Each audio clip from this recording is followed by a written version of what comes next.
अडकला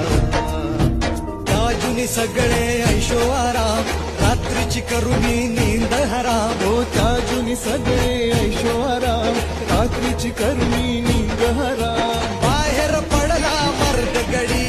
राज्याची बसवाया घडी पदरी पडली निर्भत्सना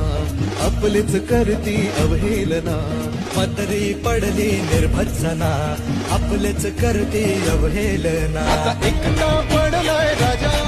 अशा चांगुलपणाची कसली सजा